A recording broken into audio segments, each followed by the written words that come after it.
உம்பத்தரு தேனோமணி கசிவாகி உன் கடலில் தேனமுத துணர்வூரி இன்பரசத்தே பருகி பல காலம் எந்த உயிர் காதரவுற்று அருள்வாயே.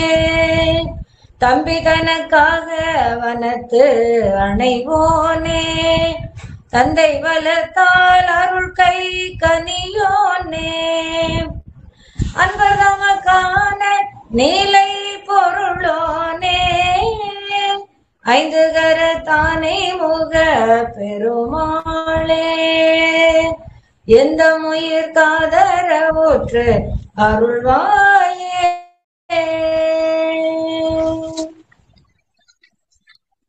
மதிப்பிற்கும் அன்பிற்கும் உரிய நம்முடைய குருவருள் ஆன்மீக மையத்தினுடைய அன்பர்களுக்கும், அதை அருமை பெருமையாக தலைமை தாங்கி நடத்துகின்ற கேலரையா அருளையா அவர்களுக்கும், அதை செம்மையான முறையிலே முறைப்படுத்தி கொடுக்கின்ற அம்மையார் திரு அமிர்தவல்லி அம்மா அவர்களை, அவர்களுக்கு தோளோடு தோள் கொடுத்து துணையாக இருந்து இந்த இணையத்திலே நல்ல முறையில் வெளிவதற்கு துணையாக செய்கின்ற அத்துணை நம்முடைய அன்பர்களுக்கும் என்னுடைய பணிவான வணக்கத்தை முதலிலே தெரிவித்துக் கொள்கிறேன்.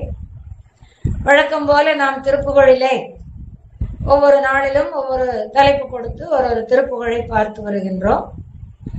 அந்த வகையிலே இன்று கரு முதல் திரு வரை, நம்முடைய வாழ்க்கையின் தொடக்கம் முதல் இறுதி வரை என்பது மேலோட்டமான பொருள். திரு பிறப்பு முதல் இறப்பு வரை என்று கொடுத்தால் அது நன்றாக இருக்காது.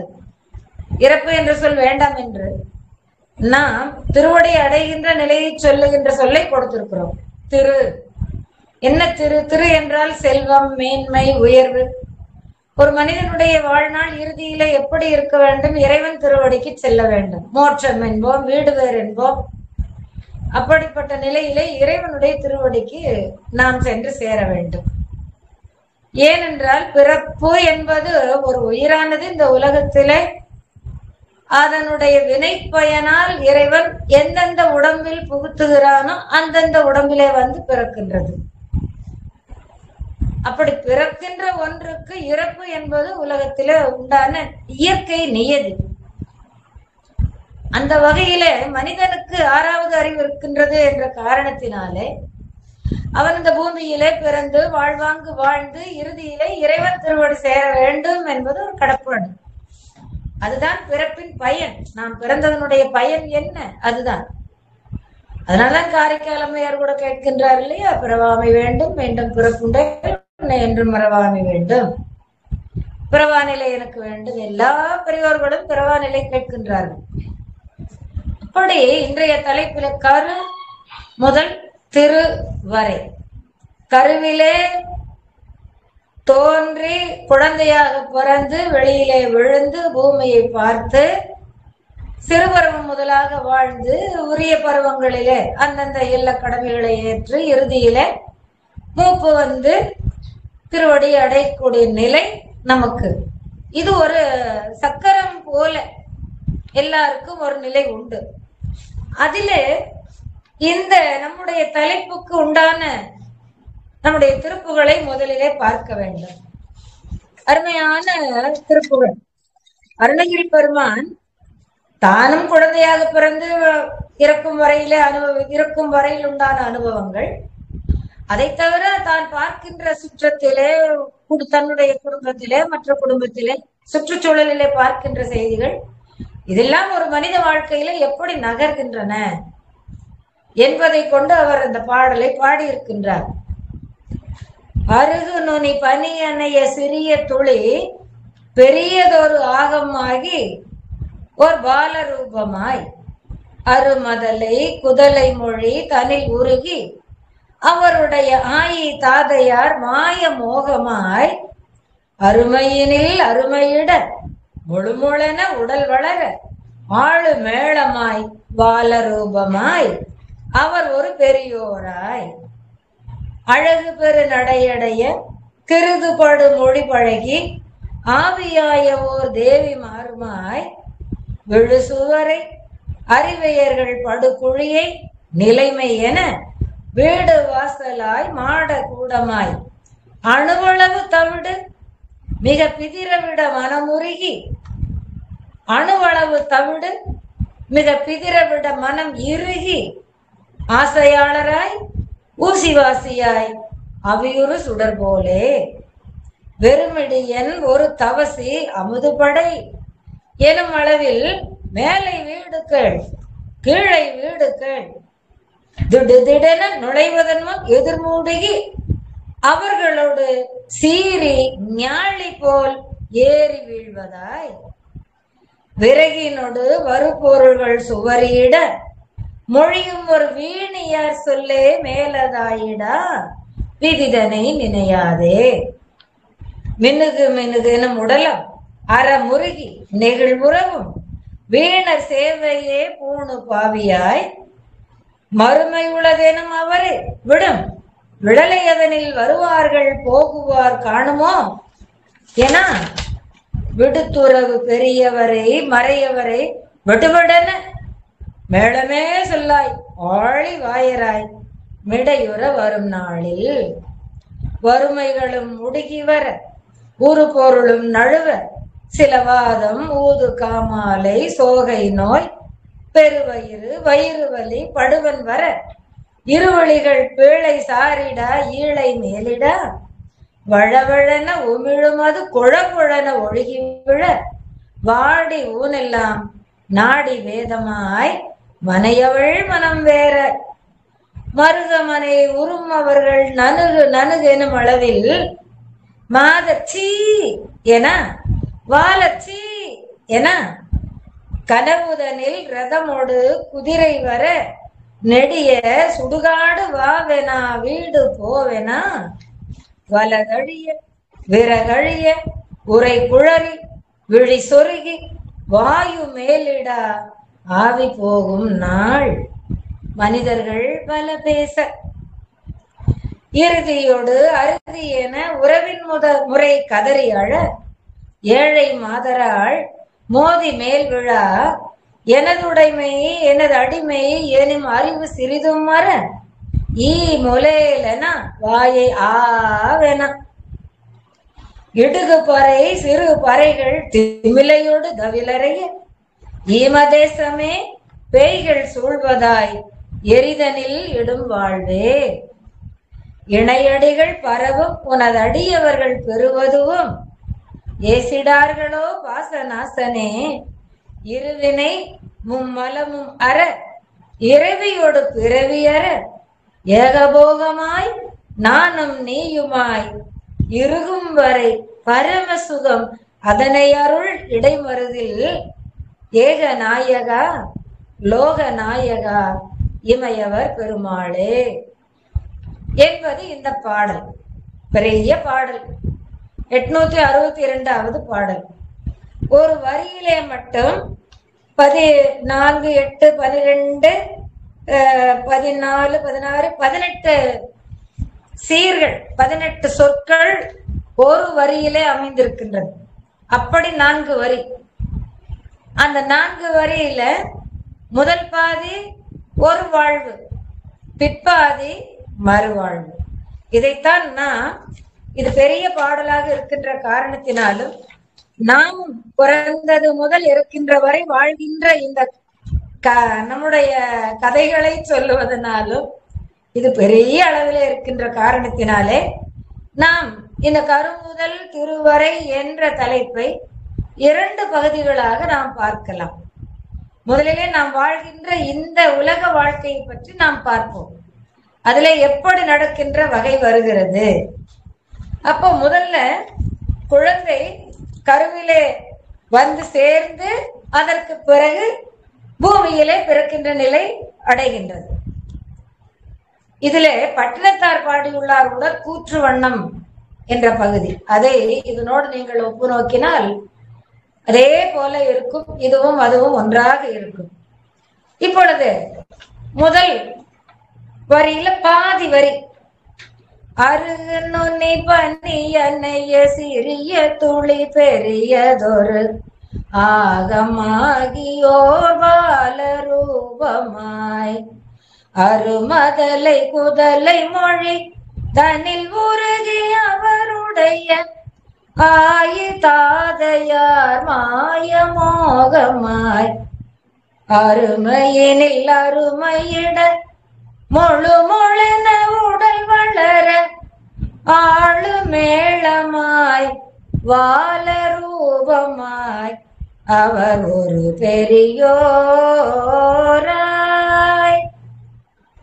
ஒரு விந்து, ஆணுடைய விந்தானது எந்த அளவிலே இருக்கிறது என்று, வருகின்ற விந்தினுடைய அளவு எந்த அளவிலே இருக்கின்றது என்று அருணகிரி பெருமான் இங்கே குறிப்பிடுகிறார். அருகு நுனி பனி அணைய,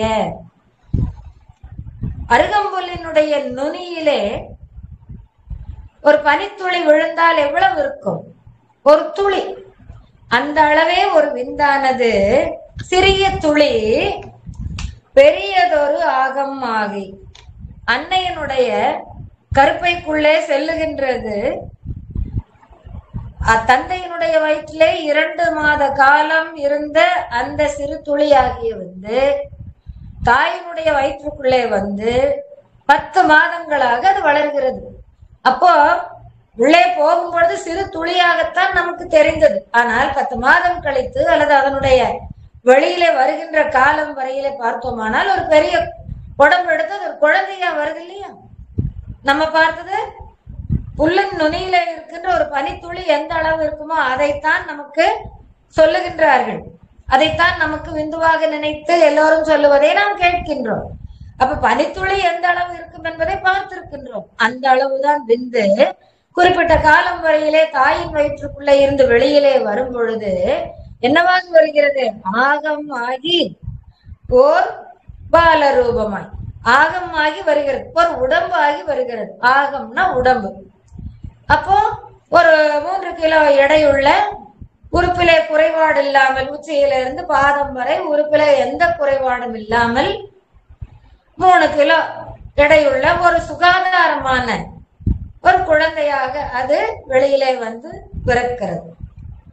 அப்படி பிறந்த உடனே தாய்மார்கள், தந்தைமார்கள், சுற்றத்திலே இருக்கிறவர்கள் எல்லாம் அந்த குழந்தையை நல்ல போஷாக்கோடு பக்குவத்தோடு பார்த்து பார்த்து வளர்க்கின்றார்கள். அப்படி வளர்க்கின்ற வகையிலே பாலரூபம் ஆகிவிட்டது. இதெல்லாம் அருணகிரி பெருமான் ஒரு வார்த்தையிலே சொல்லிக் கொண்டிருக்கின்றார். ஆனால் அது வளர்ந்து வருகின்ற காலம் எத்தனை? அது 1 வருடமாக வேண்டும், 2 வருடமாக வேண்டும், 3 வருடமாக வேண்டும், 4 வருடமாக வேண்டும், 5 வயதிலே பள்ளிக்கு சென்று சேர்க்கக்கூடிய ஒரு பாலரூபம் குழந்தை பருவம். ஒரு 3 வயது வந்தாலே ஒரு பாலரூபத்துக்கு வந்து விட்டது. இதோடு நம்மோடு மழலை பேசுகின்றது. அந்த நிலை வரும்பொழுது பாலரூபமாய் வந்து விட்டது. இந்த குழந்தை செல்வம் இல்லாத நிலையை எத்தனை பேர் வருந்தி வருந்தி சொல்லி இருக்கின்றார்கள். ஏன் திருவள்ளுவரை எடுத்துக்கொள்ளுங்களேன். திருக்குறளிலே எல்லாரும் சொல்லுவார்கள், குழலோசை இனிதாக இருக்கின்றது, யாழ் ஓசை இனிதாக இருக்கின்றது என்று சொல்லுவார்கள். அவர்கள் யார் என்று கேட்டால் தன்னுடைய குழந்தைகளின் மழலை சொல்லை கேளாதவர்கள் தான். தன்னுடைய குழந்தையின் அருமையான அந்த மழலை மொழியை கேட்காதவர்கள் தான், கேட்டு பழக்கமில்லாதவர்கள் தான் குழல் இனிதாக இருக்கின்றது, யாழோசை இனிதாக இருக்கின்றது என்று சொல்லுவார்கள். அதே போல அந்த கொஞ்சம் வளர்ந்த உடனே அந்த குழந்தைக்கு தாய் நெய்ச்சோறு, பால் சோறு எல்லாம் கலந்து கலந்து வைப்பான். அந்த நெய்ச்சோரை தன்னுடைய தட்டத்தில இருந்து தானே எடுத்து அந்த குழந்தை உண்ணுகின்ற அந்த அழகை பார்க்க 1000 கண்கள் வேண்டும். அது வாயில எடுத்து வைக்கும், மேலெல்லாம் விழுகும், கீழே சிதறும், மேலும் கீழுமாக உடம்பெல்லாம் சிதறிக்கொள்ளும். அந்த கையை தட்டத்தில் வைத்து அளாவி தான் உண்ணும். இதெல்லாம் ஒரு அழகு. அந்த குழந்தை பருவத்திலே நாம் ரசிக்கின்ற ஒரு அழகு.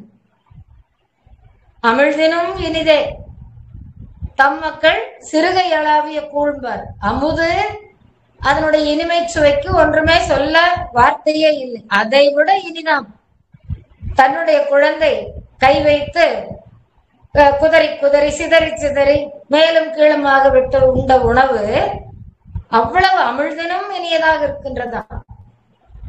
இன்னொரு திருக்குறளிலே சொல்லுவார், இந்த உலகத்திலே பிறந்து என்ன பயன்? ஒரு குழந்தை இல்லை என்றால் அதனால் நாம் பிறந்து என்ன பயன்? பெருமவற்றுள் யாம் அறிவதில்லை, அறிவறிந்த மக்கள் பேர் அல்ல பெற. இன்று எல்லாம் எத்தனையோ பேர் திருமணமாகி குழந்தை இல்லையே என்று தவம் கிடக்கின்றார்கள். உண்ணுகின்ற உணவிலே, இருக்கின்ற இருப்பிலே, தன்னுடைய வாழ்க்கை சூழலிலே அமைத்துக் கொள்ளுகின்ற வகையிலே இன்றெல்லாம் காலம் கடந்து திருமணம் ஆவதிலே குழந்தை பேரு காலம் தாழ்கின்றது, இல்லாமலும் போகின்றது. இறைவன் திருவருள்.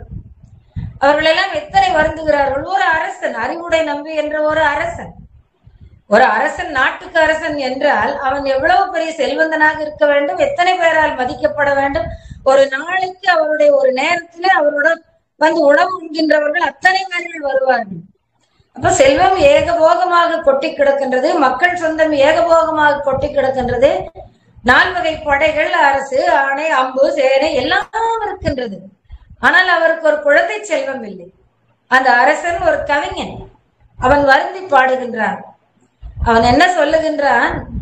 இறைவா, எனக்கு ஒரு மழலை இல்லையே, எனக்கு இத்தனை செல்வங்கள் இருந்தும் ஒரு மழலை எனக்கு இல்லாமல், அந்த இன்பத்தை அனுபவிக்க இல்லாமல் என்னை வைத்து விட்டாயே, நான் அவ்வளவு பாவம் செய்திருக்கின்றோனோ என்று வருந்தி பாடுகிறார். புறநானூறு என்ற இலக்கியத்திலே அந்த அறிவுடை நம்பி என்ற அரசன் பாடுகின்றான். படைப்பு பல படைத்து பலரோடு உண்ணும் உடைப்பரும் செல்வராயினும் இடைப்பட குறு குறு நடந்து சிறுகை நீட்டி இட்டும் தொட்டும் கவ்வியும் துழந்தும் நெய்யுடை அடிசில் மெய்பட விதிர்த்தும் மயக்குறு மக்களை இல்லோர்க்கு பயக்குறை இல்லை தாம் வாழும் நாளே. தாம் வாழ்கின்ற நாட்களில் எதற்காக வாழ்கிறார்கள்? ஒரு பயனும் இல்லாமல் இவர்கள் எதற்காக வாழ்கின்றார்கள் என்று கேட்கின்ற அளவிற்கு பயனில்லாத வாழ்க்கை வாழ்ந்து என்ன பயன்? எனவே மழலை இன்பம் இருக்கின்ற ஒரு பெரிய இன்பம் தான் இன்பம். அந்த இன்பம் வேண்டும் என்று எல்லோரும் விரும்புகின்றார்கள். அந்த குழந்தை தாயினுடைய வயிற்றிலே இருந்து வெளியிலே வருகின்ற வரையிலும் அந்த தாய், தந்தை, உற்றார், சுற்றார் எப்படி அந்த குழந்தை வயிற்றிலே செம்மையாக வளர்ந்தால்தான், எந்த குறைபாடும் இல்லாமல் முழுமையாக 3 கிலோ எடைதான் சரியான எடை என்று மருத்துவர்கள் சொல்லுகின்றார்கள். அது மேலும் இருந்தாலும் அதிகம், கீழும் இருந்தாலும் குறைவு, தாய்க்கு ஒரு துன்பம் ஏற்படும், இந்த குழந்தைக்கும் ஒரு துன்பம் ஏற்படும் சொல்றாங்க. இப்படி இவற்றையெல்லாம் பார்த்து பார்த்து அந்த தாயானவள் தன் கருவிலே சுமந்திருந்து அதற்கு பிறகு அந்த குழந்தை காலத்திலே வெளிவரும் பொழுது அந்த குழந்தை அழவில்லை என்றால் எல்லோருக்கும் வருத்தம். அந்த குழந்தை அழுதால் வருத்தம் வரும், பின்னாலே இப்பொழுது அழவில்லை என்று வருந்துகிறார்கள். அழவில்லை என்றால் அதனுடைய உடம்பு என்னவோ, மூச்சு விடுகின்றதா இல்லையா? உடனே மருத்துவர்கள் என்ன செய்வார்கள்? தலைகீழாக தூக்கி அதன் கன்னத்திலே ஒரு தட்டு தட்டுவார்கள். உடனே அந்த குழந்தை ஆழும். அதனால் இல்ல ஊமையா என்ன, எத்தனையோ சந்தேகம் வரும் அல்லவா? அழுத உடனேதான் எல்லோருக்கும் நிம்மதி. அப்படி போல அருமை பெருமையாக வயிற்றிலே வைத்திருந்து பார்த்து பார்த்து உரிய முறையிலே சீராட்டி உள்ளே பக்குவமாக பார்த்து வெளியிலே அந்த குழந்தை வருகின்றது. வந்த பின்பு அந்த அருமை தாய் தந்தையர்கள் அதற்கு என்னென்ன போஷாக்கு வேண்டுமோ, எப்படியெல்லாம் சுத்தமாக வைத்துக் கொள்ள வேண்டுமோ, இவற்றை எல்லாம் பார்த்து பார்த்து ஊட்டி ஊட்டி வளர்க்கின்றார்கள். பாலரூபமாக ஆகிவிட்டது. நல்ல 5 வயது உடைய குழந்தையாக வந்து விட்டது. இப்பொழுது அந்த தாய் தந்தையருக்கு அது பேசுகின்ற அந்த குதலை மொழி எல்லாம் கேட்டு மிக மிக மிக மிக இன்பம். அப்படி அந்த இன்பத்தை அனுபவிக்கின்றார்கள். அருமதலை குதலை மொழி தனில் உருகி அவருடைய ஆயி தாதையார் மாய மோகமாய், அவருடைய அம்மா அப்பா அந்த குழந்தை பேசுகின்ற அந்த மழலை மொழியிலே மனம் உருகி நின்று மயங்கி நின்று மோகம் தான் சொல்லணும். அந்த குழந்தையினுடைய மழலை மொழியிலே அவர்கள் அப்படியே மனமெல்லாம் பறிகொடுத்து மோகமாய் இருக்கின்றார்கள். அந்த அன்பாய் இருப்பது வேறு, ஆசையோடு இருப்பது வேறு, மோகமாக இருப்பது வேறு. என்றும் எப்போதும் அந்த குழந்தையினுடைய அந்த இன்பமே இன்பமாக அதை கைவிடுவதில்லை. அப்படி அதனை பாவிக்கின்றார்கள், பராமரிக்கின்றார்கள், பாதுகாக்கின்றார்கள். அப்படி என்ன செய்கின்றார்கள்? அந்த மனத்தை உருக்கி உருக்கி உருக்கி முத்தமிட்டு ஆசையோடு வளர்த்துகின்றார்கள். அதுல இந்த நீங்கள் குழந்தை இல்லாதவர்கள் பாடுகின்ற பாட்டு ஒன்று சென்ற முறை நான் சொல்லி இருக்கின்றேன்.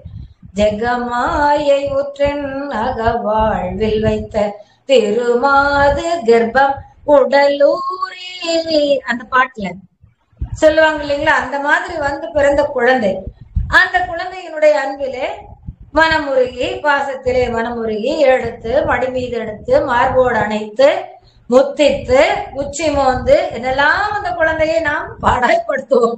அது பாவமாக இருக்கும். ஆனால் நம்முடைய அன்பை எப்படி வெளிக்காட்டுவோம்?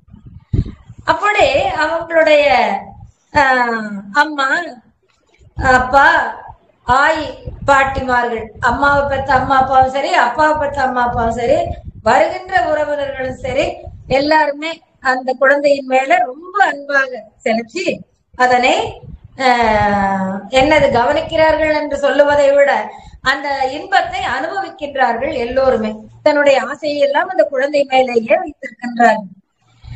அப்படி மாய மோகமா என்ன பண்றாங்க? இந்த குழந்தைக்கு இந்த சத்து உணவு கொடுங்கப்பா, இந்த சத்து உணவு கொடுங்கப்பா, வயிற்றுக்கு தான் வந்து எறும்பு கடிச்சிரும், வயிறு எப்பவுமே ஒரே மாதிரி இருக்கணும், சளி பிடிச்சுக்க கூடாது என்றெல்லாம் பார்த்து பார்த்து பார்த்து அருமையினில் அருமையிடம் மொழு மொழென உடல் வளர ஆளு மேளமாய் வால ரூபமாய்.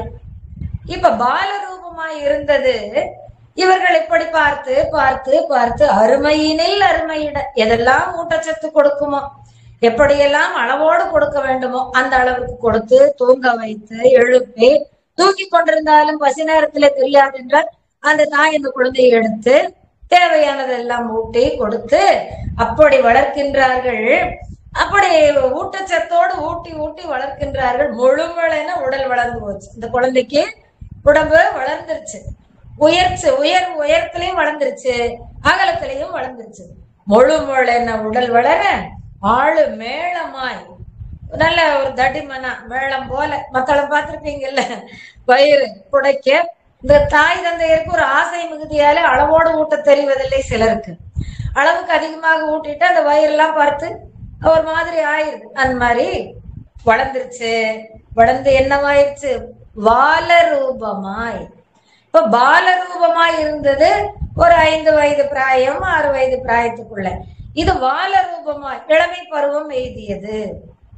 14, 15 வயது அந்த மாதிரி அழகு உண்டான இளமை பருவம் எய்தியது. அதுக்கு அடுத்த வரியிலேயே அந்த தனிச்சொல்லிலேயே போடுறார் அருணகிரி பெருமான், பெரியோராய். அந்த சொல்லுக்கு அடுத்த சொல்ல பெரியோராய் போட்டாங்க. இதனை வளர்க்க வேண்டாம், ஏன்னா பெற்றோர்கள் எப்பவுமே குழந்தைகளுக்கு இப்ப தேவையானதை பார்த்து பார்த்து வளர்த்துவார்கள். இந்த மழலையிலே கொஞ்சம் அருணகிரிநாதரும் மனம் கவர்ந்து அதிலே இருந்து விட்டார். அதனால அந்த மழலை இன்பத்தை அனுபவிக்கிறதுல ஒரு 3 வரியில சொல்லிட்டு, இப்ப பாலரூபமாய், அதான் பாலரூபமாய்னா இளமை பருவம். இளமை பருவம் அடைந்தார்கள், அப்படியே பெரியோராகி விட்டார்கள்.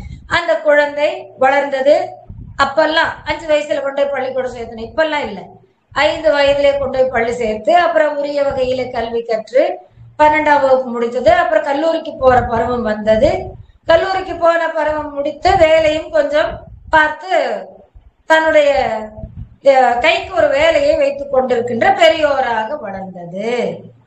இப்படி அந்த பெரியோராகி அந்த பின்னாலே என்ன ஆயிற்று? அழகு பெரு நடையடைய கிரிது படு மொழி பழகி ஆவியாய ஓர் தேவி மாறுமாய். பெரியோரான உடனே உரிய வயதுல திருமணம் செய்து வைப்பார்கள் பெற்றோர்கள். அந்த உரிய வயதிலே திருமணம் நடந்தால்தான் நடக்கிறது. இப்பொழுதெல்லாம் பெரும்பாலும் தட்டி கழித்து ஏகோபித்த வயதுக்கு 30 கடந்து விடுகிறார்கள், 35 கடந்து விடுகிறார்கள். சிலர் இன்னும் 40 வயது வரை கூட திருமணம் ஆகாமல் இருக்கின்றார்கள். அது உரிய காலத்திலே அன்றெல்லாம் பார்ப்பார்கள். உறவு இருந்தாலும் சரி, நல்ல மகனாக அன்பொழுக இருந்தாலும் சரி, அவருடைய குடும்பம் நன்றாக இருந்தாலும் சரி, மனம் முடித்து வைத்து விடுவார்கள். பெண்கள் இன்றெல்லாம் நான் கல்வி கற்றிருக்கின்றேன் என்னுடைய கல்விக்கு ஏற்ப உயர்ந்த கல்வியாக இருக்க வேண்டும், நான் இவ்வளவு சம்பாதிக்கிறேன், எனக்கு வருகின்றவை இன்னும் அதிகமாக சம்பாதிக்க வேண்டும், அழகாக இருக்க வேண்டும், இப்படி எல்லாம் எத்தனையோ எத்தனையோ கண்டிஷன்களை எல்லாம் வைத்து, கட்டுப்பாடுகளை எல்லாம் வைத்து பெண்களாகட்டும் ஆண்களாகட்டும் 2 பேரும் தேடுகிறார்கள். வயதுதான் கூடி போகிறதே தவிர திருமணம் ஆவதில்லை. அந்த நிலைக்கெல்லாம் எந்த பெற்றோரும் விடாதீர்கள். நம்முடைய குழந்தைகள் இன்றைய காலத்திலே கை நிறைய காசு பார்ப்பதனால அவர்களுக்கு காசின் அருமையும் தெரியவில்லை, வயதின் அருமையும் தெரியவில்லை, வாழ்க்கையின் அருமையும் தெரியாமல் போகிறது. சிலர் திருமணமே வேண்டாம் என்கிற நிலையில இருந்து கொண்டிருக்கிறார்கள். இதெல்லாம் இயற்கையாக நியதி நமக்கு வகுத்திருக்கின்றது. இந்த உரிய காலத்திலே உரியது செய்து வாழக்கூடிய நிலை நாம் ஏற்றுக்கொள்ள வேண்டும் என்ற நிலை. குள்ளமாக இருக்கிறாங்க, உயரமாக இருக்கு, எல்லாம் திருமணமான இன்னைக்கு எத்தனை பேர் அந்த காலத்துல இதெல்லாம் பார்த்தா திருமணம் செய்து வைத்தார்கள். அவர்கள் எல்லாம் நன்றாக இல்லையா, மனமொப்பி வாழ்கின்றார்கள். ஏன் அந்த குழந்தைகளுடைய பெற்றோர்களை எடுத்துக்கொள்ளுங்களேன், அவர்களை போலெல்லாம் பார்த்திருந்தால் முடியுமா? அதற்கு பிறகு இந்த திருமணம் ஆனவர்கள் கூட ஒரு 6 மாதம் 1 வருட காலத்துக்குள்ளேயே பிரிவினை வாங்குவதற்காக நீதி மன்றத்திலே நிற்கிறார்கள். என்ன உலகமாக போய் கொண்டிருக்கிறது. ஆனால் அந்த முந்தைய காலத்துல அருணகிரியார் பாடிய காலத்திலே அந்தந்த வயதிலே அந்தந்த காரியங்கள் செவ்வனே நிறைவடைந்தது என்று பாடுகின்றார். அதைத்தான் நாம சொல்லணும். இதில் நம்ம இடத்துக்கு கூடியது இந்த காலத்துல இந்த மாதிரி இருந்தது. இப்போ இருக்கிற காலம் சூழல் வேறாக இருக்கிறது. ஆனாலும் அதிலே திருமணம் அவசியம், உரிய வயதிலே திருமணம் அவசியம். ஒரு 4-5 ஆண்டுகள் கூட சேர்ந்தாலும் பரவாயில்லை. ஆனால் அந்த 25, 28 வருவதற்குள்ளாக அந்த திருமணத்தை ஆணாகட்டும் பெண்ணாகட்டும் முடித்துக் கொள்ள வேண்டும். வாழ்க்கையில பாதி போய்விட்டால் என்ன பயன்? அப்படி இந்த பெரியவனாகி அவன் இளமை பருவம் எய்தி விட்டான். உடனே உள்ளத்திலே காதல் மலர்கிறது. தவிர அதற்கேற்ற அழகான மொழிகளை பேசி பிறரை வசீகரிக்கக்கூடிய மொழிகளை பேசுகிறார். அது தாயாகட்டும் தந்தையாகட்டும் அவர்களை அன்பு செலுத்தி நல்ல முறையிலே தாய் தந்தையரிடம் நடந்து கொள்ளுகிறான்.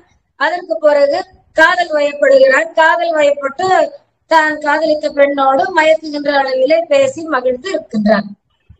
அதுதான் அழகு பெரு நடையடைய. அந்த ஆண்மைக்குரிய அந்த கால பருவத்திலே அவன் அழகான நடை, அந்த வீரம் செறிந்த நடை இருக்கணும்.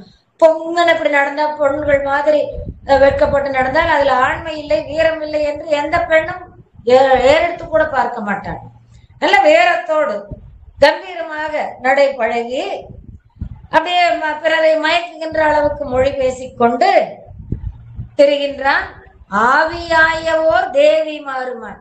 அப்படி திரிந்தவன் ஒரு மணமகளை தேர்ந்தெடுத்து திருமணம் செய்து கொள்ளுகிறான். காதலித்தான், தேர்ந்தெடுத்து காதலித்தான், திருமணம் செய்து கொள்ளுகிறான். அந்த மனம் செய்து கொண்ட பெண்ணை ஆவி தன் உயிர் போல பார்த்து கொள்ளுகிறான். ஆவியாயவோ தேவி மாறுமாய். அப்போ குழந்தை பருவத்தில இருந்து வளர்ந்து பாலரூபமாய் ஆனது, பாலரூபத்தில இருந்து வளர்ந்து பாலரூபமாய் ஆனது, இளமை பருவம் கொண்டது. அதற்கு மேலும் வளர்ந்து திருமண பருவத்தை அடைந்தது, பெரியோராய் அடைந்தது. பெரியோரான நிலையில வளர்ந்த பின்னாலே தனக்குரிய இல்வாழ்க்கையை அமைத்துக் கொண்டது. அதற்குரிய ஒரு பெண்ணை தெரிவு செய்து திருமணமாகி அவன் இல்வாழ்க்கையை தொடங்கி விட்டான். ஆவியாய ஓ தேவி மாறுமாய். இப்படி இதெல்லாம் தான் பட்டினத்தாருடைய பாடல்களிலே உடற்கூற்று வண்ணம் என்ற பகுதியை எடுத்து பாருங்கள். நாம் 2ஆம் பாகத்துல அதை பார்க்க போகிறோம். இப்பொழுது இந்த வாழ்க்கை நியதிகளை நாம் எப்படி இருக்கின்றது என்று பார்த்து வருகின்றோம். அப்படி அழகு விளங்குகின்ற நடை கொண்ட அந்த இளமை பருவத்திலே பொய்யாரமாக பேசி அதுக்கப்புறம் இளமை பருவத்துக்கு ஏற்றவாறு காதலிலே ஒரு பெண்ணை மணந்து மனைவியாகி மனைவியோடு கொண்டு இப்பொழுது ஒரு குடும்பத்தினுடைய தலைவனும் தலைவியுமாக பொறுப்பேற்று வாழ்ந்து கொண்டிருக்கின்றார்கள். இந்த வாழ்க்கையிலே அவர்கள் எப்படி வாழ வேண்டும்? இதுவரை தாய் தந்தையை சார்ந்திருந்தான் அவன். இப்பொழுது தான் சுயமாக ஒரு வாழ்க்கையை ஆரம்பித்துக் கொண்டிருக்கிறான். அதிலே எப்படி வாழ வேண்டும் என்பதை பற்றி இந்த பாடலிலே சொல்லுகின்றார். இப்படி வாழ வேண்டும் அல்லது அதற்கு மாறாக ஒருவன் வாழ்ந்தால் எப்படி இருக்கும் அவனுடைய நிலை என்பதை உலக நடப்புல இருந்து வைத்து பாடுகின்றார் அருணகிரி பெருமான். அதனால் அதை நம்ம கவனிக்கணும். அவருக்கு வேணுங்கிற மாதிரியா கேட்டாரு? உலக மக்கள் உய்ய வேண்டும் என்பதற்காக இம்மாதிரியான வேண்டுதல்களை எல்லாம் அவர் கேட்கின்றார். வேண்டுதல்களை கேட்கும் பொழுது இந்த உலக வாழ்க்கையானது எப்படி இருக்கின்றது என்று தானும் வாழ்ந்து பார்த்திருக்கின்றார். அடுத்தவர்களுடைய அருகில இருக்கின்றவர்களுடைய, பக்கத்துல இருக்கின்றவர்களுடைய, போகும் இடங்களிலே இருக்கின்றவர்களுடைய வாழ்க்கையெல்லாம் அவர் கண்டும் கேட்டும் இருக்கின்றார். எல்லோரும் வந்து சொல்லுகின்றார்கள் அருணகிரி பெருமானிடம். இந்த அனுபவங்களை எல்லாம் வைத்து ஒருவனுடைய இல்வாழ்க்கையை பற்றி இங்கே சொல்லி வருகிறார். அது எப்படி இருக்கின்றது? இல்வாழ்க்கை சுகமே பெரிது, அதுவே நிலையானது என்று எண்ணி மயங்கி அதிலேயே விழுந்து கிடக்கின்ற நிலை. இது இல்வாழ்க்கை வேண்டும் தானே? அந்த இல்வாழ்க்கையிலே மயங்கி கிடப்பதில் என்ன தவறு என்று நீங்கள் கேட்கலாம். இல்வாழ்க்கை வாழ்ந்தால் தன்னுடைய துன்பத்தை போல பிறருடைய துன்பத்தை கருத வேண்டும். பெற்றோரை நல்ல முறையிலே பாதுகாத்துக் கொள்ள வேண்டும். அன்பாக பேச வேண்டும். விடுவிடு கடுகடு என பேசக்கூடாது. பிறரோடும் அன்பு செலுத்த வேண்டும். தங்களுடைய குடும்பத்தின் மேலும் சரி, பிறரோடும் அன்பு செலுத்தி எல்லோரும் நல்ல பையன் என்று சொல்லக்கூடிய அளவிற்கு அவனுடைய நடை, உடை, பாவனைகள் அத்தனையும் இருக்க வேண்டும். போகின்ற போக்கில் அகங்காரம் கொண்டவனாக இப்படி நிமிர்ந்து யாரையும் மதிக்காமல் சென்றால் அவனுடைய தகைமை என்னவென்று பேசுவார்கள் ஊருக்குள்ளே.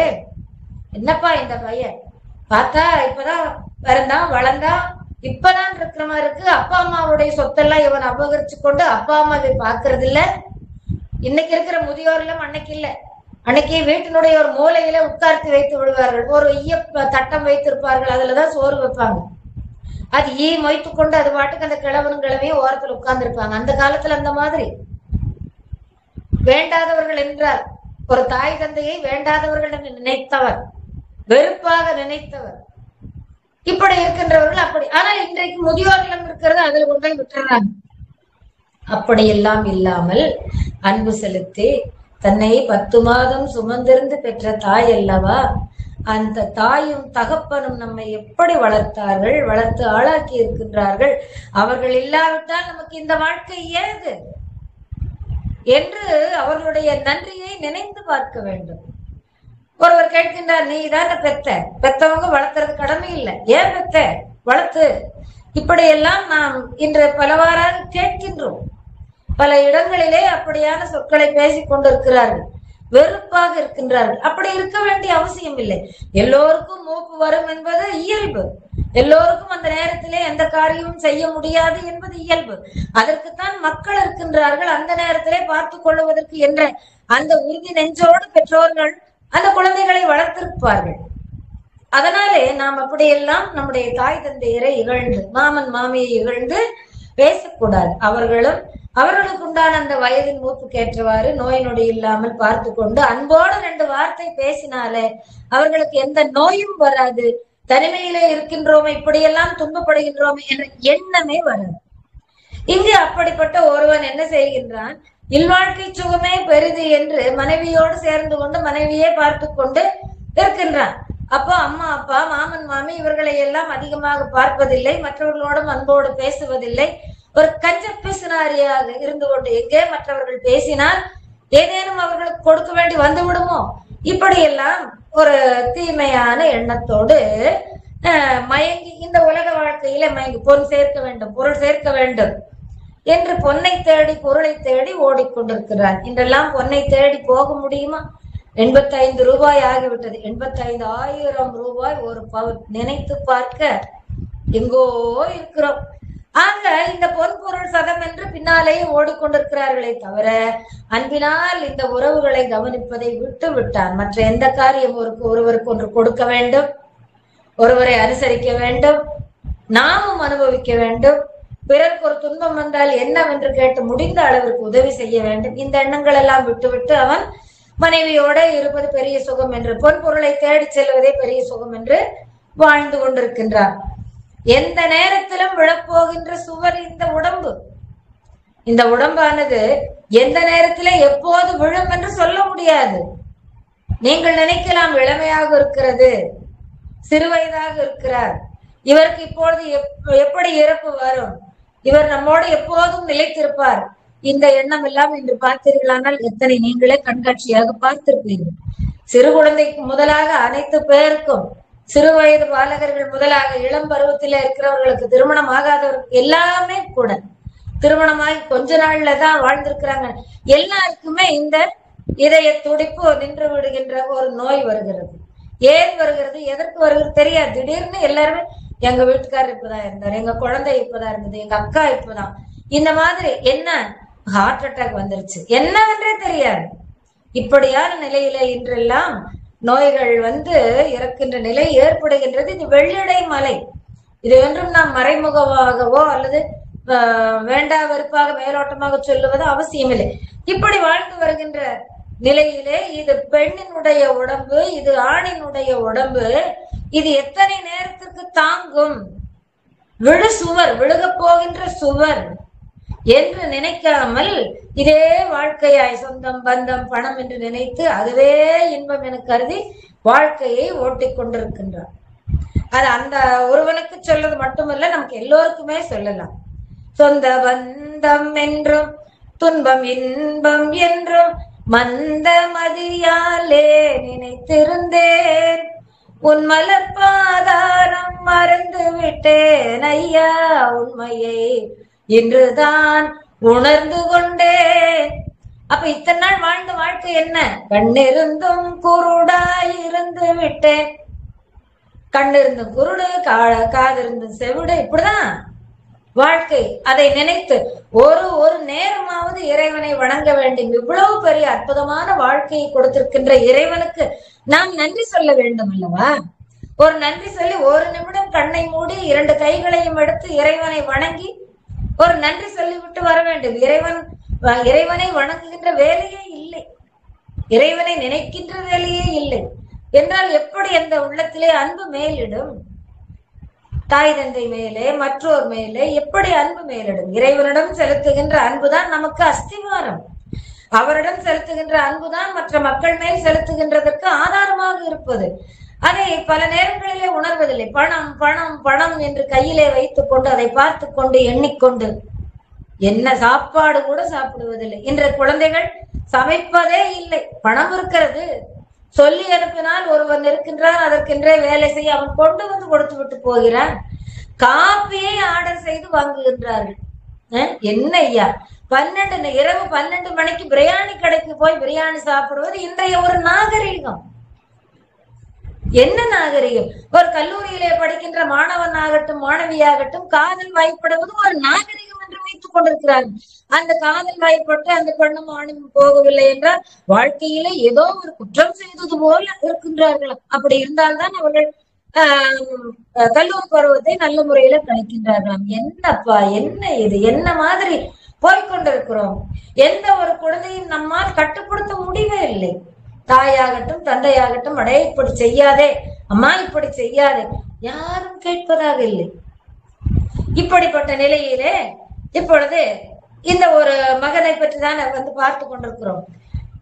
அப்படி இந்த வாழ்க்கையை ஓட்டிக்கொண்டிருக்கின்றார். இல்லை இல்லை, நம்ம எல்லாம் சேர்த்து சொல்லும் போது கூட ஓடிக்கொண்டிருக்கிறோம்னு சொல்லிக்கலாம். வீடு, ஒரு வீடு இருந்தால் போதாது, இல்லை இன்னும் அந்த ஊர்ல இன்னொரு வீடு வாங்க வேண்டும். ஒரு கார் இருக்கிறது, இல்லை அங்க போகும்போது இன்னொரு கார் இருந்தால் நன்றாக இருக்கும். ஒரு வீட்டுல 4 கார்கள், 2 சக்கர வாகனங்கள் இப்படி நிற்கின்றன. தேவையில்லாததும் கூட வீட்டை அடைத்துக் கொண்டிருக்கிறது. தேவைக்கு ஏற்ப வாழ்வது வேண்டும். பணத்தினுடைய அருமை கருதி தேவைக்கு ஏற்ப நம்முடைய வாழ்க்கையில என்னென்ன இன்பங்கள் அனுபவிக்க வேணுமோ அது தேவைக்கு ஏற்ப இருக்க வேண்டும். தேவைக்கு மிதமின்றி இருந்தனால் ஒரு பயனும் இல்லை, அதுவும் வீணாக போய்விடுது. பேட்டரி சார்ஜ் பண்ணலைன்னா காரை 2 நாளைக்கு நிறுத்தினா 3 நாள் எடுக்க முடியாது. யோசித்து பாருங்கள், ஒவ்வொரு பொருளையும் நாம் எப்படி அனுபவத்திற்கு கொண்டு வருகின்றோம். இப்படி எல்லாம் இருக்கின்ற நிலையிலே வீடு என்ன, இல்லை இல்லை வீடுகள், வாசல், மாட கூடம், ஆகா இத்தனை வசதிகளோடு தன் கைப்பொருளை எல்லாம் செலவழித்து மாட கூடங்கள் என்ன, கார்கள் என்ன, சுகங்கள் என்ன, இப்படி எல்லாம் சாப்பாடு ஹோட்டல்லையே வாங்கிக்கிற மாதிரி இன்றைக்கு ஆகிவிட்டது. நாம் எல்லோரையும் ஒட்டுமொத்தமாக சொல்லுவதில்லை. 5 விரல்களும் ஒரே மாதிரியாக இருக்கின்றன. சிலர் அப்படி இருக்கின்றார்கள் என்றால் அது பலராகிவிடும், அதுதான் பயம். அப்படி இப்படியெல்லாம் ஒரு நாகரீகம் என்று கருதி வாழ்க்கையை நடத்தி கொண்டு வருகிறார்கள். 20 வருடங்களுக்கு முன்பாக 20-25 வருடங்களுக்கு முன்பாகவே நீங்கள் நினைத்து பாருங்கள், எப்படி ஒரு அன்பு, கூட்டுறவு, ஒரு ஒற்றுமை, ஒரு குடும்பம் நல்ல முறையிலே சென்றிருந்தது என்று நினைத்து பாருங்கள். அன்னைக்கெல்லாம் நாங்க வாங்கின சம்பளம் 150, 500 இப்படிதான். இன்றைக்கு லட்சக்கணக்காக வாங்குகின்றார்கள் குழந்தைகள். மிக மிக மிக சந்தோஷம். ஆனால் எப்படி பயன்படுத்துவது? பெற்றோருடைய மொழியை கேட்டு இன்னென்ன வகையிலே சேர்க்க வேண்டும், இன்னென்ன வகையிலே செலவழிக்க வேண்டும், இது எதிர்பாராத செலவுகள் வரும் என்று இப்படியெல்லாம் வகைப்படுத்தி வைத்து செலவழிக்கக்கூடிய நிலைகள் எல்லாம் இல்லாமல் தாந்தோன்றித்தனமாக என்னென்ன நினைக்கிறார்களோ அந்த வகையிலே அளவுக்கு அதிகமான செலவுகளை செய்கின்றார்கள். அதை நாகரிகம் என்று கருதி ஆடம்பரமாக செலவு செய்து வாழ்கின்றார்கள். இப்படி பெரிய வசதி, மாடம், கூடம், இப்படியாக பலவாறாக பெரிய வசதியான வாழ்வு. இந்த வாழ்க்கை போய்கொண்டே இருக்கிறது. அப்படி போய்கொண்டு இருக்கிற பொழுது ஒரு பிச்சைக்காரர் வந்து, அம்மா நான் ஒரு ஏழை, எனக்கு மிகவும் பசிக்கிறது, உண்பதற்கு ஏதாவது கொடுங்களேன் என்று கேட்கின்றார். அவரை பார்த்து ஒரு அன்பான வார்த்தையில, இந்தாங்கப்பான்னு ஏதோ இருக்கிறத துளியாவது துளி கொடுக்கல. சங்கரருக்கு ஒரு அம்மா, ஆதிசங்கரருக்கு ஒரு அம்மா நெல்லிக்கனி கொடுத்தாங்க. ஏதோ இருக்கின்ற பொருளை நொய்யி பிளவிளவேனும் பகிர்ந்து இடுங்கள்னு அருணகிரி பெருமான் சொல்லுவார் அலங்காரத்துல. இருக்கிறதுல ஏதோ ஒரு துளி அவங்களுக்கு கொடுக்கலாம். சரி, நீங்க கொடுக்க விருப்பம் எல்லாம் அமைதியா இருந்துக்கலாம். அவரை பார்த்து திட்டுவது என்ன, கோபித்து பேசுவது என்ன, முடுக்கிறது, வேகமா முடுக்கிறது, ஏதேதோ வார்த்தைகளை பேசி அவர்களை முடுக்குவது. இந்த எச்சக்கையில காக்கா ஓட்ட மாட்டாங்கன்னு சொல்லுவாங்க பாருங்க, அந்த மாதிரி ஒரு கஞ்ச பிசினாரு. எச்சக்கையில காக்கா ஓட்டினா கூட கையில ஒட்டி இருக்கிற ஒரு பருக்கை கீழே விழுந்துருமே அப்படின்னு சொல்லி அந்த கையில காக்கா ஓட்ட மாட்டாங்களா அப்படின்னா என்ன அர்த்தம்? அவ்வளவு கஞ்சத்தனம் உடையவர்களாக இருந்திருக்கின்றார்கள். இப்படி நம்ம பார்த்து வருகின்ற அருணகிரியார் சொல்லுகின்ற ஒரு மகன், ஒரு மைந்தன், ஒரு குடும்பம். அதுக்கு என்ன சொல்றாரு? விழு சுவரை அடி அறியவர், விழு சுவரை அறிவையர்கள் படுகுழியை நிலைமையேன. பெண்கள் போகத்திலேயே வாழ்ந்து கொண்டிருக்கிறவர்கள் அதுதான் நிலையானது என்று கருதி வாழ்ந்து கொண்டிருக்கிறார்கள். அப்படி வாழ்ந்து கொண்டு வீடு வாசலாய் மாட கூடமாய், வீடு என்ன, வாசல் என்ன, மாடங்கள் என்ன, கூடங்கள் என்ன, இப்படி வளர்ந்திருக்கின்ற சூழ்நிலையிலும் கூட அணுவளவு தவிடு மிக பிதிரவிட மனம் இறுகி ஆசையாளராய் ஊசி வாசியாய் அவையொரு சுடர் போலே. இப்படி ஏகோபித்த அந்த வாழ்க்கை வசதிகளை அனுபவித்துக் கொண்டிருப்பவனுடைய வாழ்க்கை எது போல இருக்கிறது என்று ஒரு உதாரணத்தை சொல்லுகின்றார் அருணகிரி பெருமான். அவியுறு சுடர் போல, இன்னும் கொஞ்ச நேரத்திலே அவிழ்ந்து விடும்.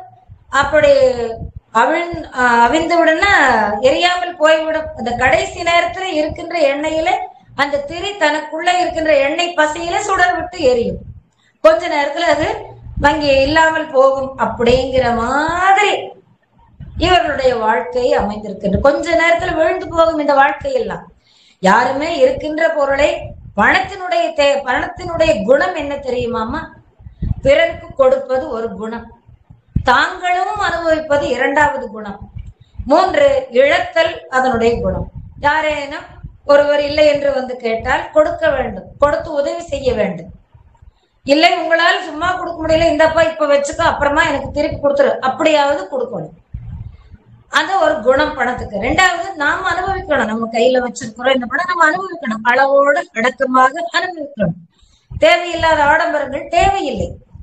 பிறர் பார்த்து பொறாமைப்படுகின்ற அளவுக்கு நம்முடைய ஆடம்பரம் இருக்கக்கூடாது. அவருடைய மனதிலே வருத்தத்தை உண்டாக்குவதற்கு அமைப்பான வாழ்க்கை நம்முடைய வாழ்க்கையாக இருக்கக்கூடாது. எந்த வகையிலும் பிறருக்கு துன்பம் தராத வாழ்க்கையா வாழணும். அது நம்ம நேற்று சொல்லியிருக்கிற பேச்சாகட்டும், நினைப்பாகட்டும், செயலாகட்டும், அதுல செயல்ல இது அடங்கும். அப்படி நல்ல முறையில கொடுக்கும். இழத்தல் இப்படியே சுருக்கி சுருக்கி சுருக்கி வச்சிருந்தா எவனாவது ஒரு திருடம் வந்து எடுத்துட்டு போயிடுவான். அதனால இந்த 3 குணங்களை பணத்துக்கு உண்டு. அதனால பக்குவமாக பார்த்து கையாள வேண்டும் இவன் என்ன பண்றான், இந்த தவிடு அரிசி ரைஸ் மில்ல கொடுத்து அரைச்சு எடுத்துட்டு வரும்போது இந்த நெல்லு உமி தவிடு இருக்கும் பாருங்க, அந்த தவிடு கூட உதறி விட மாட்டானாம். அந்த தவிட்டை கூட உதறி விட மாட்டானாம், எறும்புக்கு கூட போட மாட்டான்ங்கிற அர்த்தம். அது அணுவளவு தவிடு, ஒரு குற்றூண்டு அளவு தவிடு கூட பிதிர விட மனம் இறுகி, அந்த எடுத்து விசிறி விடுறதுக்கு எறும்புக்கு போடுற மாதிரி எடுத்து விசிறி விட கூட மனசு இல்ல, இறுக்கமான மனசு, இரும்பான மனசு, கருணையே இல்லாத மனசு, அரக்க குண மனசு, அப்படி கூட நம்ம சொல்லிக்கலாம். மனம் இறுகி ஆசையாளராய், அந்த வகையில ஆசை, எந்த பொருளை பார்த்தாலும் இது என்னுடையது, இது எனது உடைமை, இது என்னுடைய பொருள், இது எனக்குரியது என்று சொல்லி, இது என்னுடைய, இப்படியே சொல்லி சொல்லி எல்லாவற்றையும் காண்கின்ற எல்லாவற்றையும் தன்னதாக ஆக்கிக் கொள்ளுகின்ற ஆசை. அப்படி ஆசை உடையவராக வாழ்கின்றார்கள். எப்படி, அதற்கு இன்னொரு உதாரணம் சொல்லுகின்றார் அருணகிரி பெருமான். ஊசி வாசியாய், ஊசி வாசியாய், ஊசியை போல. இந்த ஊசிங்கிற ஒரு சொல்லு வரும்பொழுதே உங்களுக்கு என்ன நினைவு வரும் அப்படின்னா, துரியோதனன் நினைவு வரணும். பாண்டவர்களுக்கு ஊசி குத்தும் இடம் கூட கொடுக்க மாட்டேன், அந்த வரலாறு உங்களுக்கு இப்ப நினைவுக்கு வந்துருக்குன்னு நினைக்கிறேன். ஊசி குத்துற இடம் எவ்வளவு இருக்கும், துளி, அதை கூட கொடுக்க மாட்டேன் அப்படின்ட்டார் துரியோதனன். இந்த இடத்துல ஊசி வாசியாயின்னு அருணகிரி பெருமான் சொல்லுவது என்ன பொருள் அப்படின்னா, அந்த ஊசியினுடைய காதுக்குள்ள நூல் மட்டும்தான் நுழைய முடியும். நூலாக இருக்கிற பெரிய தண்டு, ஒரு பருத்த நூல் கூட உள்ள நுழைய முடியாது. அந்த ஊசி காதனுடைய ஓட்டை அளவுக்கு என்ன நூல் இருக்கிறதோ அதுதான் நுழையும், மற்றது நுழைய முடியாது. அதுபோல தனக்கு வேணுங்கிறவங்க, தனக்கு யாரு பிடிக்குதோ அவங்களுக்கு மட்டும் கொடுக்கறது. நல்லவேளை அதையாவது பண்றானே, அப்படியாவது நம்ம மனம் தேரிக்கலாம். அப்படி ஊசி வாசியாய் அவையுறு சுடர் போலே, இன்னும் சற்று நேரத்திலே அவிந்து போகின்ற அந்த ஒளியை போல, அந்த சுடரை போலே அவன் வாழ்கின்றான். அப்படி இருக்கலாமா? சரி, இதை விட இன்னொன்னு என்ன நீங்க பார்க்கலாம். வெறுமிடியன் ஒரு தவசி அமுது படை எனும் அளவில் மேலை வீடு கேள் கீழை வீடு கேள். ஒரு சன்னியாசி, அந்த காலத்துல எல்லாம் சன்னியாசிகள் நிறைய பேர் வருவாங்க. அவங்கள வீட்டுல நம்ம தங்க வச்சு அவங்களுக்கு உண்டான உபச்சரணை எல்லாம் பண்ணி, பணிபடை எல்லாம் பண்ணி, அவங்க எங்க சாமி கோயிலுக்கு போறதுன்னா அனுப்பி வைக்கிறது மரபு. அவங்க மறுபடியும் நம்ம வீட்டுல வந்து தங்குவாங்க. காலை, மதியம், மாலை, இரவு என்று அவர்களுக்கு வேண்டும் வகையிலே உணவு சமைத்து போடுவது, குளிப்பதற்கெல்லாம் வசதி செய்து கொடுப்பது, இப்படி நம்முடைய இல்லத்திலேயே அந்த அளவுக்கு ஆசாரம் பெருசா இருக்கும் அப்பெல்லாம். அல்லது வாசல்லையே கூடார மாட்டை போட்டு தடுப்பு செய்து அங்கேயும் தங்க வைப்பாங்க, அவன் பெரிய வாசல்ல.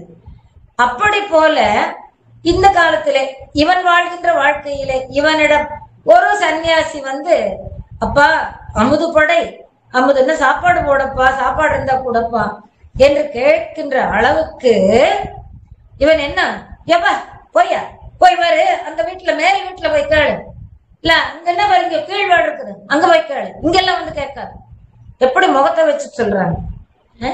அப்படி மேலை வீடு கேள் கீழை வீடு கேள், போயா அங்க போய் கேளையா என்று சொல்லி வாய் சொல்லு சொல்றது தவிர, வாசப்படி விட்டு திடு திடு திடு திடுன்னு இறங்கி அவன் எங்க உள்ள வந்துருவானோ அப்படின்னு நினைச்சு அவன் வர்றதுக்கு முன்னாலேயே இவர் அவர் முன்னால போய் திடு திடுன்னு போய்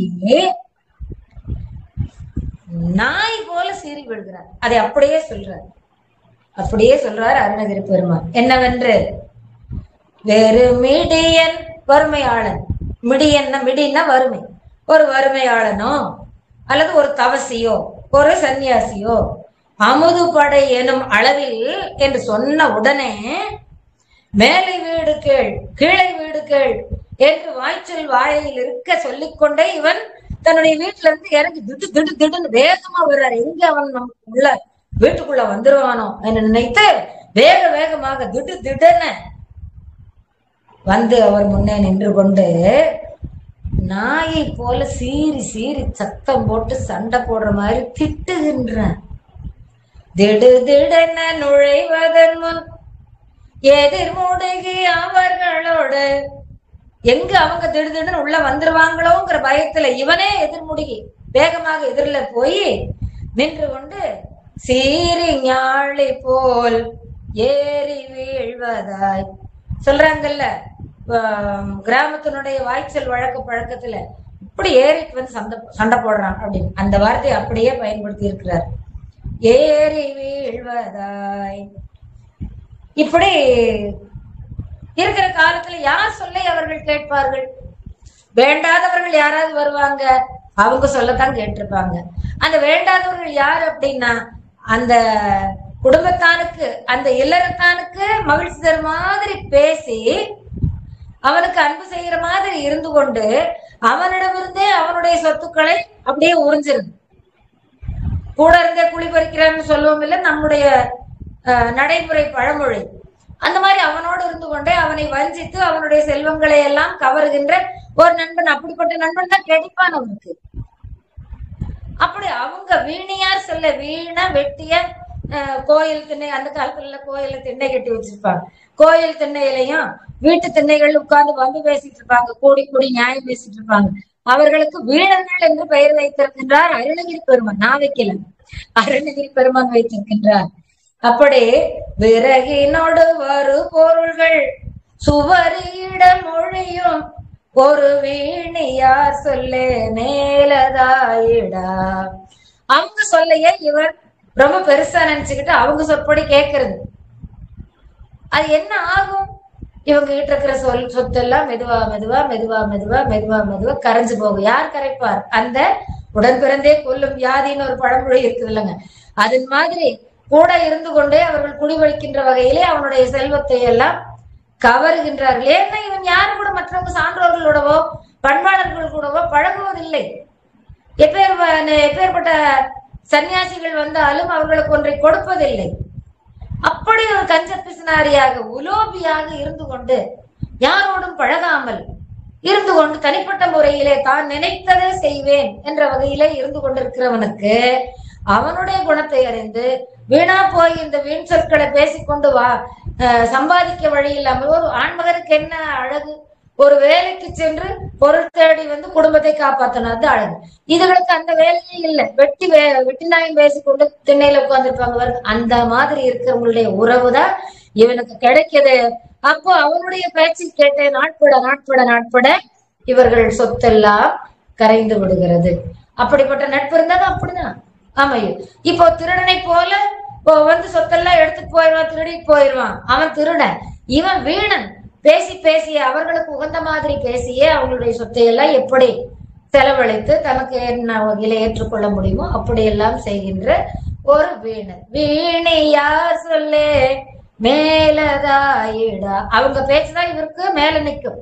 அப்பா அம்மா சொன்னா கேட்க மாட்டாங்க, மனைவியே வந்து சொன்னாலும் கேட்க மாட்டாங்க. பெரியவர்கள் பேசினாதானே, சான்றோர்களோட பேசினாதானே அவங்களுடைய பழக்கம் வரும். பேசவும் மாட்டாங்க, கேட்கவும் மாட்டாங்க. ஆனா இப்படி எல்லாம் நடந்துக்கிறானே, இந்த வகையில கையில காசு இருக்குதுன்னு பணம் பத்தும் செய்யும் அல்லவா, பாதாளம் வரை பாயும் அல்லவா. அந்த வகையில இவன் அகங்காரத்தோடு திமிரோடு நடந்து கொண்டிருக்கின்றான். இப்போதைக்கு அவனுக்கு பின்விளைவு தெரியவில்லை. விதிதனை நினையாதே. அவனுக்கு வருகின்ற விதி, விதித்த விதி அவனுக்கு எப்படி இருக்குன்னு தெரியல. கையில் இருக்கிற பொருள் போனாலே அவ்வளவும் போச்சு. இன்னைக்கு காசு இல்லை, என்னைக்குமே காசு இல்லைன்னா மதிப்பு இல்லை.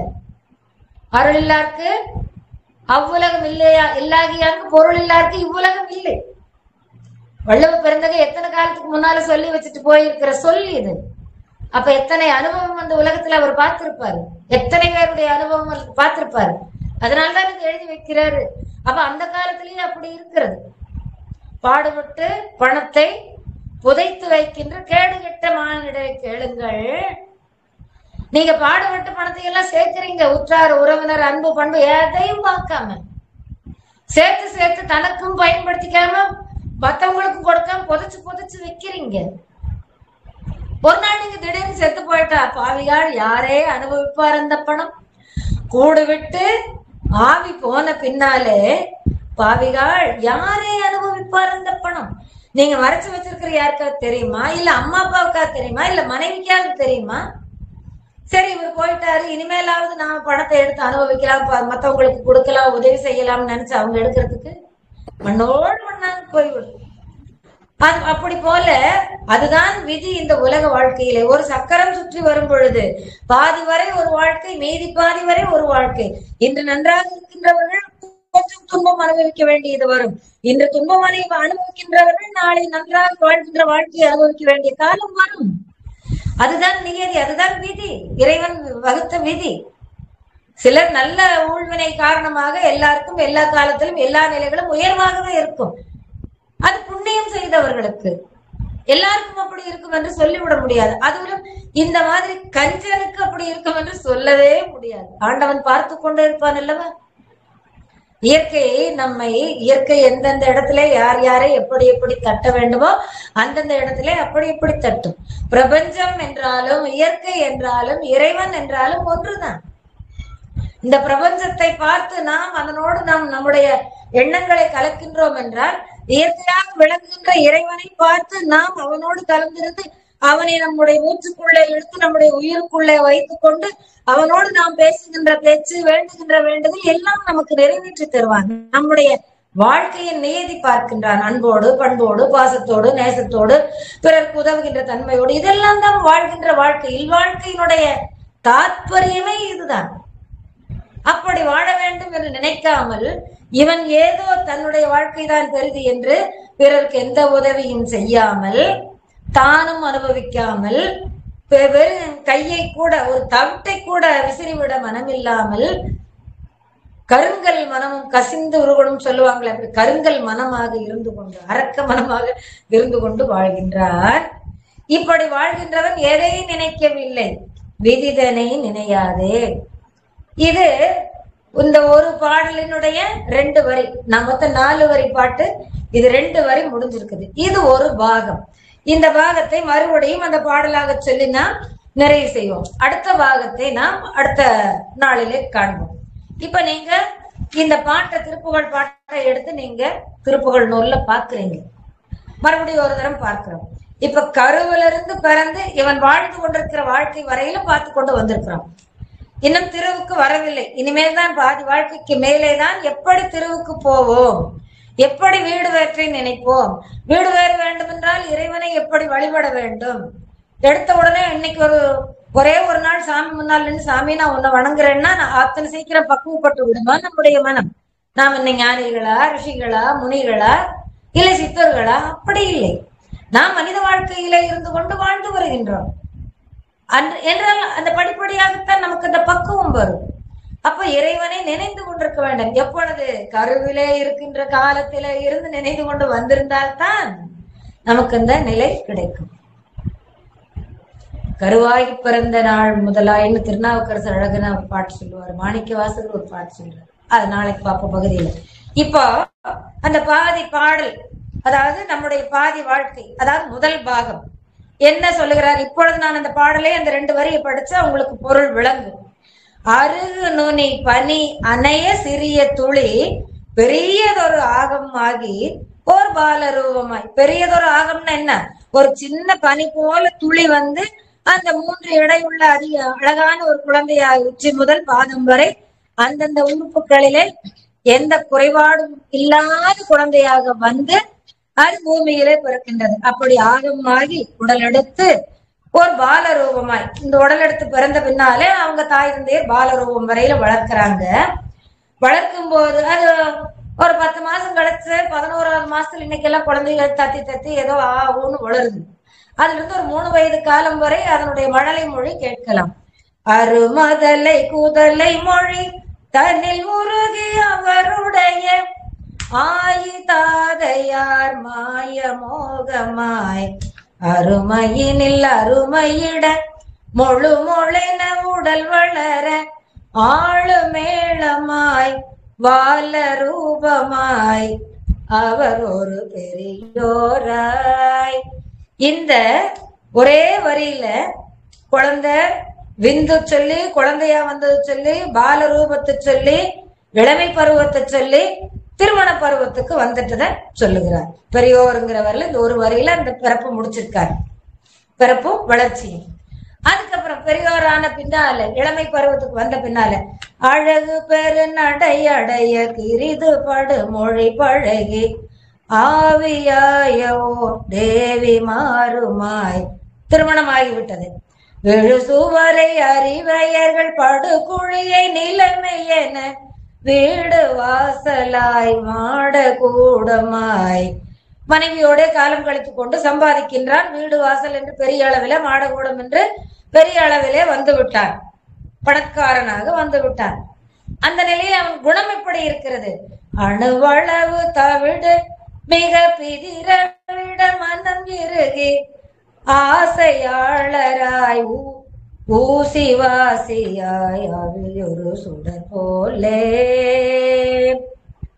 வெறுமிடியன் ஒரு தவசி அமுது படை என்னும் அளவில் மேலை வீடு கேட் கீழை வீடு கேட் திடுதிடென நுழைவதன் முன் எதிர் முடுகி அவர்களோடு சீறி ஞாழி போல் ஏறி வீழ்வதாய்.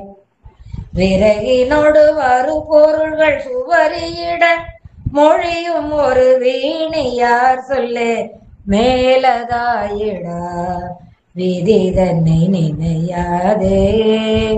இப்படி ஆடம்பரமாக விதிதனை நினையாமல் அவன் வாழ்ந்து கொண்டிருக்கின்றான். இறைவனை நினையாமல், அன்பு செலுத்தாமல், அருமை வெறுமையோடு சுற்றத்தாரோடு சேர்ந்து வாழாமல், தனிப்பட்ட முறையிலே சொந்தம் பந்தம் பணம் என்று தேடி அலைந்து ஒரு கஞ்சனாக லோபியாக, ஒரு அன்பான சொல்லே இல்லாத அளவிற்கு சீறி நாய் போல எதிர்த்து ஏறி விழுகின்ற வகையிலே பேசிக்கொண்டு வருபவனாக, வேண்டாதவர்களுடைய சொல்லையை தாரக மந்திரமாக நினைத்து கொண்டு வாழ்ந்திருக்கின்றான் இந்த அருணகிரியார் சொல்லி வருகின்ற ஒரு மனிதன். இனி எப்படி இருக்கும்? விதிதனை நினையாதே என்று இந்த வாசகத்தோடு முடித்திருக்கின்றோம்னா, விதிதனை நினைந்தால் எப்படி இருக்கும் என்பதை அடுத்த பாகத்திலே காண்போம் என்று சொல்லி, நீங்கள் திருப்புகழிலே சென்று இந்த பாடலை நீங்கள் படிக்கலாம், பார்க்கலாம், கேட்கலாம் என்று சொல்லி அடுத்த வகுப்பிற்கு அது மனம் ஏற்புடையதாக உங்களை தயாராக்கிக் கொள்ளலாம் என்று சொல்லி இந்த அளவிலே நிறைவு செய்கிறேன்.